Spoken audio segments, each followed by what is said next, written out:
S எல்லோரும் எப்படி இருக்கீங்க? எல்லோரும் நல்லா இருப்பீங்கன்னு நினைக்கிறோம். இன்றைக்கி காத்தவராயன் இல்லை, சம்பளம் மட்டுமே. காத்தவராயன் ஊருக்கு கிளம்பி ஓடி போயிட்டான். அதனால் நான் மட்டும் தான் இப்போது வீடியோ போட போகிறேன். இன்றைக்கி நம்ம எதை பற்றி பார்க்க போகிறோன்னா, கடையில் விற்கிறது பாய், வீட்டில் வளர்க்குறது நாய், அதை பார்த்து ஓடுது பேய்.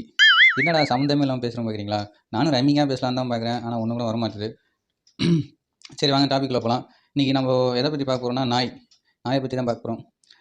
எங்கள் அம்மா அப்போது நான் ஸ்கூலுக்கு போகக்குள்ள திட்டம், என்னடா நாய் ஸ்கூலுக்கு போக மாட்டேற, ஒழுங்காக சாப்பிட மாட்டேற, படிக்க மாட்டேற, நீலாம் எதுக்குடா இருக்க நாயை அப்படின்னு எங்கள் அம்மா திட்டுவாங்க. அப்போல்லாம் எனக்கு நாயோட பெருமைலாம் எனக்கு தெரியல. ஆனால் இப்போ அதை நினச்சி நான் ரொம்ப பெருமைப்படுறேன். என்னடா லூஸ் மாதிரி நாய் திட்டினா பெருமையாக நினைக்கிறேன்னு நீங்கள் பார்க்குறீங்களா? இல்லை, நாயை பற்றி இன்றைக்கி தான் தெரிஞ்சுது, அதை அப்படியே உங்கள்கிட்ட நான் ஷேர் பண்ணுறேன். அதனால் நான் ரொம்ப பெருமைப்படுறேன். சரி வாங்க, நான் நாயை பற்றி நான் சொல்கிறேன், நீங்களும் தெரிஞ்சுப்பீங்க. ஓகே, இப்போது நாய் வந்து நம்ம மனிதர்கள் மோப்ப சக்தியை விட நாய்களுக்கு 10,000 முதல் 1,00,000 வரைக்கும் மோப்ப சக்தி அதிகமாக. பார்த்துக்குங்க. அது மட்டும் இல்லைங்க, இப்போது நம்ம மனிதர்கள் உணர்வுகள் கூட நாய்கள் மோப்ப சக்தி மூலமாக கண்டுபிடிக்குமா. எக்ஸாம்பிள் எப்படின்னா, ஒரு நாயை பார்த்து நீங்கள் பயப்படுறீங்களா, என்ன பண்ணுறீங்கன்ட்டு அது மோப்ப சக்தி மூலிமா கண்டுபிடிக்குமா. பார்த்துங்க, இல்லை சூப்பரில். அப்புறம் இன்னொன்று பார்த்தீங்கன்னா, இதாங்க அதிசயம். இதை நினச்சா நான் ஷாக் ஆகிட்டேன். என்னன்னா, நம்ம உடம்புல இருக்குது கேன்சர் கூட நாய் வந்து மோப்ப சக்தி மூலமாக கண்டுபிடிக்குங்களாம். என்ன ஒரு ஆச்சரியம் இல்லை? வேறு லெவலுங்க. நல்லா அதுக்கு வாய் பேசுகிற திறமை இருந்துச்சுன்னா எல்லோரும் மோப்பம் பிடிச்சி, டேய் உனக்கு கேன்சர் இருக்குது, உங்களுக்கு கேன்சர் இருக்குன்னு கண்டுபிடிச்சி சொல்லிடும். என்ன பண்ணுறது, அதெல்லாம் பேச முடியல. அடுத்தது பார்த்திங்கன்னா, நாய்கள் அதிகமாக வளர்கிற நாடு எதுன்னு பார்த்திங்கன்னா, உலகத்திலே அமெரிக்காவில் தான் நாய் அதிகமாக வளர்க்குறாங்க. சரிங்களா? அது கிட்டத்தட்ட 90% அந்த யூஎஸ்ஏயில் ஃபுல்லாக நாய், எல்லா ஃபேமிலியும் நாய் வளர்க்குறாங்க. அதிகமாக வளர்க்குற நாடு வந்து யூஎஸ்ஏ. கிட்டத்தட்ட 75 மில்லியன் நாய்கள் வளருது யூஎஸ்ஏவில் மட்டும். சரிங்களா? அடுத்தது பார்த்திங்கன்னா, மறந்துட்டேன், உலகிலே மொத்தம் எத்தனை நாய்னா 500 மில்லியன் நாய்கள் வளருது தான் உலகிலே. சமல. அடுத்தது பார்த்திங்கன்னா, நாய் நம்ம வீட்டில் நாய் வளர்க்குறதுனால நம்மளுக்கு ரத்தம் அழுத்தம் குறையுது. சரிங்களா? ஸ்ட்ரெஸ் லெவல் ரொம்ப கம்மியாகுது. இது வந்து அறிவியல் பூர்வமாக சொல்லியிருக்காங்க. அது நிஜமாக தான், எனக்கு அப்படி தான் தோணுது. ஸ்ட்ரெஸ் லெவல் ரொம்ப கம்மியாகுது. அடுத்தது பார்த்திங்கன்னா, நாய் குட்டிகள் இருக்குது பார்த்திங்களா, 28 பற்கள் இருக்கும் நாய் குட்டிகளுக்கு. நாய் வளர்ந்துச்சுன்னா 42 பற்கள் இருக்குமா. நம்மளுக்கு 32, நாய்களுக்கு 42 பற்கள். கார்னால் பல்கலைக்கழகம் அவங்க என்ன சொல்கிறாங்கன்னா, ஆய்வும்படி நாய்கள் வந்து 9,000 முதல் ஆண்டுகளுக்கு முன்பே 9,000 ஆண்டுகள் முதல் 34,000 ஆண்டுகளுக்கு முன்பே மனிதர்களால் வீட்டு விலங்காக நாயை வளர்த்துட்டு இருக்காங்களாம். 34,000 ஆண்டுகள் முன்பே.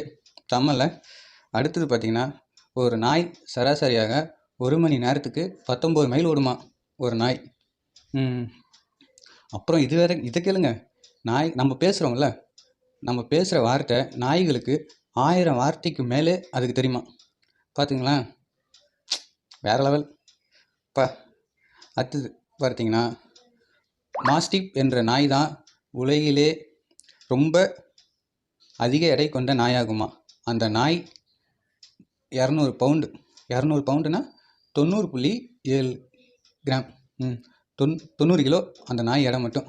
உலகிலே அதிக எடை கொண்ட நாய் மாஸ்டிப் என்ற நாய் தான். அப்புறம் நாய்களுக்கு பாதங்கள் இருக்குல்ல, நாய்களுக்கு எங்கே வேர்க்குன்னா பாதங்கள், அப்புறம் வந்து மூக்கில் வேர்க்குமா. 2 இடத்துல நாய்களுக்கு வேர்க்குமா. அப்புறம் பார்த்திங்கன்னா, நாய்கள் சராசரியாக 11 வருஷத்துலேருந்து ஒரு 15 வருஷம் வரைக்கும் நாய் உயிரோடு இருக்குமா. நாய் குட்டிகள் இருக்குல்ல, அது ஒரு நாளைக்கு 19 முதல் 22-3 சம்திங் இதுக்குள்ளே அவ்வளோ நேரம் தூங்குறதுக்கே செலவு செய்யுமா நாய்க்குட்டிகள். பார்த்துங்களேன்.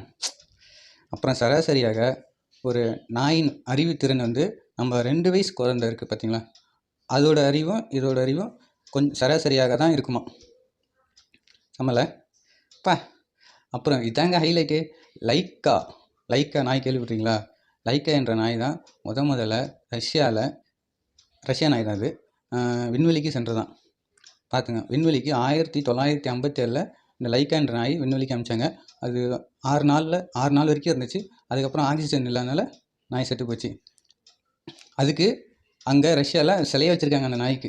சமல, வேறு லெவல். ஃபஸ்ட்டு அந்த நாய் தான் போயிருக்கு பார்த்துங்க. அப்புறம் பார்த்துங்க, மனிதர்கள் நம்ம தூங்குறோம்ல, நம்ம தூங்கும்போது கனவு வருதுல்ல, அது போல் நாய்க்கும் கனவு வருமா. கிட்டத்தட்ட நம்ம கனவும் அது பண்ணுற கனவும் ஒரே மாதிரியாக தான் இருக்குமா? இல்லை, இது கொஞ்சம் டிஃப்ரெண்ட்டாக தான் இருக்குல்ல. அப்புறம் நாய்களுக்கு குற்ற உணர்ச்சியே கிடையாதான். ஐயோ ஐயோ. நாய்களுக்கு பொறாமை உணர்வு அதிகமாக இருக்குமா? உங்களுக்கே தெரிஞ்சிருக்குன்னு நினைக்கிறேன். ஒரு வீட்டில் 2 நாயை வளர்ப்பீங்க. ஒரு நாய் கொஞ்சுவீங்க, ஒரு நாய்க்கு மட்டும் சாப்பிட வைப்பீங்க. அது இன்னொரு நாய் பார்த்து பொறாமைப்படும், கோபம் வரும், உருமும், கொலைக்கு வரும், கடிக்கும். அதனால் நாய்களுக்கு பொறாமை உணர்வு இருக்காம். அடுத்தது, இரவு நேரத்தில், நைட்டு நேரத்தில் நம்ம கண் பார்வையை விட நாய்களுக்கு கண் பார்வை ரொம்ப அதிகமாக ஷார்ப்பாக கண்டுபிடிக்குமா? இதை சொல்கிறேன் கேளுங்க.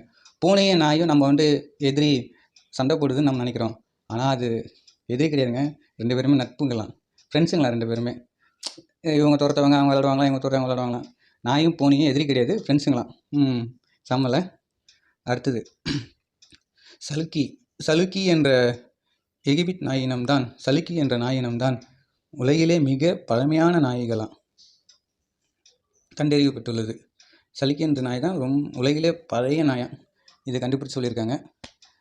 நாயில் எவ்வளோ அதோட பெருமைகள் பார்த்துருப்பீங்க. இந்த வீடியோ பிடிச்சினா லைக் பண்ணுங்கள், ஷேர் பண்ணுங்கள், மறக்காமல் நம்ம சேனலை சப்ஸ்கிரைப் பண்ணுங்கள். Okay, thanks to all.